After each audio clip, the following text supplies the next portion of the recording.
Welcome to parents ambition GS channel. Parents ambition GS channel में आपका स्वागत है। यह वीडियो कक्षा 11 रसायन विज्ञान पाठ 1 रसायन की कुछ मूल अवधारणाएं पाठ से बनाया जा रहा है। ये इस पाठ का पार्ट नंबर 4 है।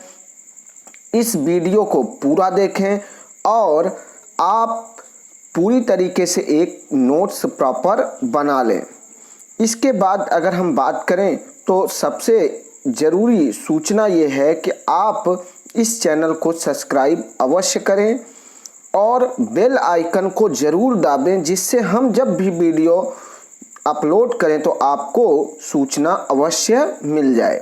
शुरू करते हैं इस वीडियो को। तो हमने इसके पहले वाले वीडियो में पार्ट में हमने बताया था, पार्ट नंबर 3 में बताया था आपको कि तत्व तक की परिभाषा बताए थे और हमने कहा था तत्व जो हैं वो 3 तरीके से डिवाइड किए गए हैं। पहला है धातु, दूसरा अधातु, तीसरा उपधातु। तो हम बात करते हैं सबसे पहले धातु की। तो धातुएं वह होती हैं जो इलेक्ट्रॉन को त्याग कर धन आयन बनाती हैं, जैसे सोडियम, पोटेशियम, कैल्शियम, लोहा, तांबा, सोना, चांदी, एल्युमिनियम, पारा एक ऐसी धातु है जो द्रव अवस्था में पाई जाती है। आप इसको अच्छी तरीके से याद रखें।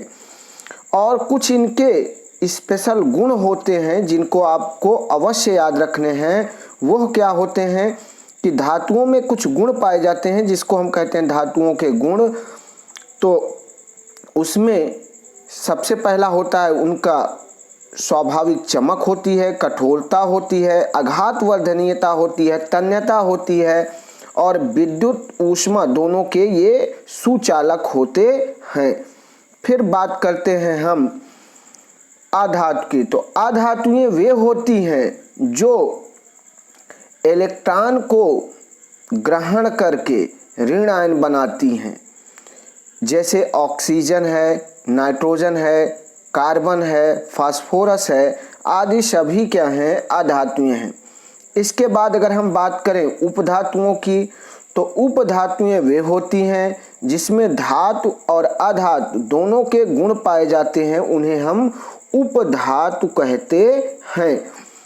तो इसके उदाहरण अगर हम कहें जर्मेनियम है, आर्सेनिक है, एंटीमनी है, विस्मत है, ये सभी क्या हैं, उपधातुएं हैं। इसके बाद अगर आगे हम देखें तो यौगिक की बात करते हैं। यौगिक वह पदार्थ होता है जो द्रव्यमान के निश्चित अनुपात में 2 या 2 से अधिक तत्वों के रासायनिक संयोग से प्राप्त होता है तथा रासायनिक रूप से इसे अपने अवयवी तत्वों में अपघटित किया जा सकता है।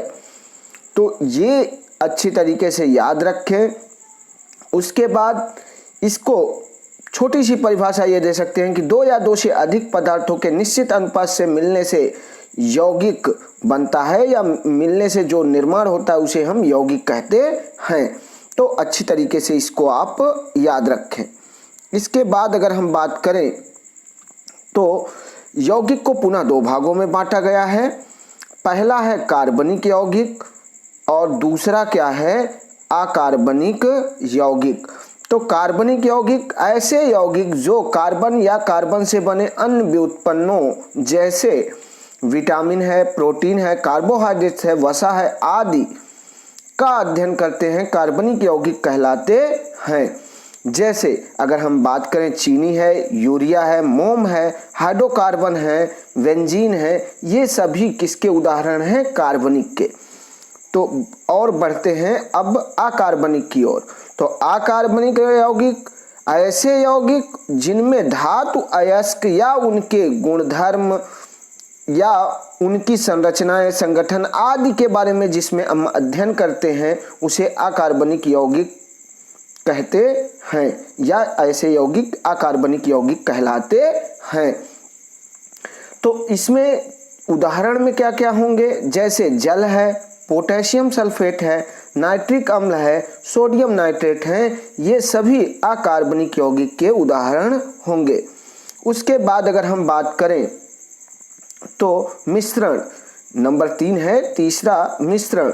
याद करें ये सभी उसी के आधार पर पढ़ा रहे हैं जो हमने पार्ट नंबर 3 में आपको एक चार्ट प्रोवाइड किया था, उसी के आधार पर हम सारे जितने हैं उनकी सारी डिफिनीशन बता रहे हैं आपको।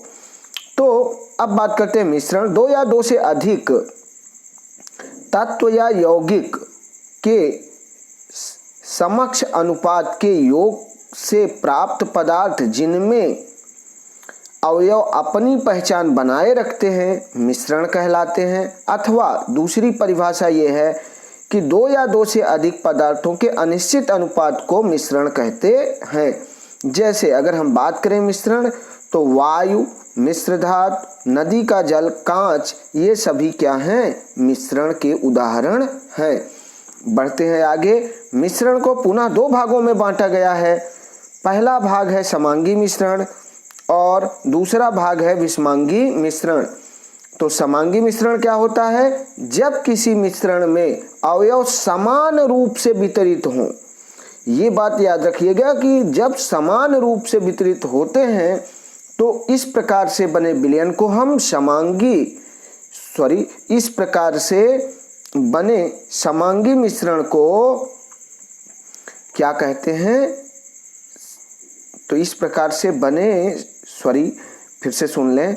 जब किसी मिश्रण में अवयव समान रूप से वितरित होते हैं तो उस मिश्रण को समांगी मिश्रण कहते हैं। इसके बाद इसके उदाहरण की बात करें तो पीतल है, स्टेनलेस स्टील है, ब्रॉन्ज है। ब्रॉन्ज का मतलब जो हम लोग कहते हैं कांसा, एक बर्तन होता है जिसमें पूजा वगैरह करते हैं, देखते हो।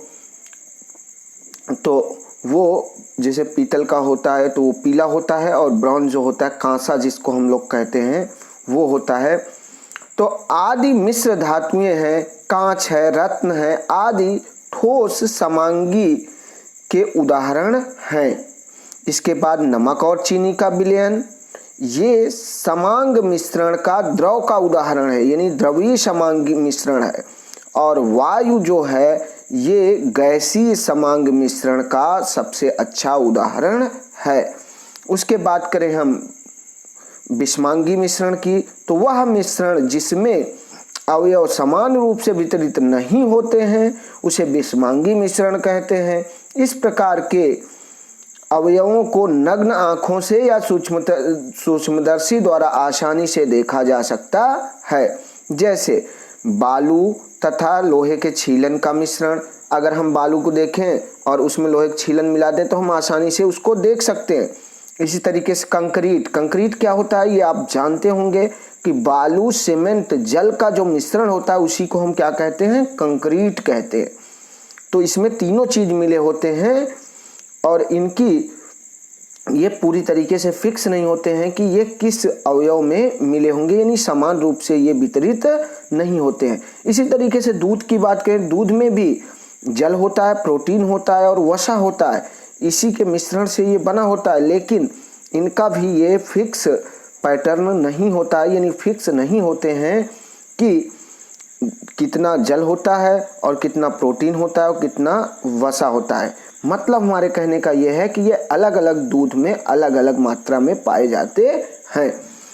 और आप लोगों से एक अनुरोध है कि आप लोग अपने इस प्यारे से चैनल को सब्सक्राइब अवश्य कर लें और आपका बहुत बड़ा एहसान होगा हम पर।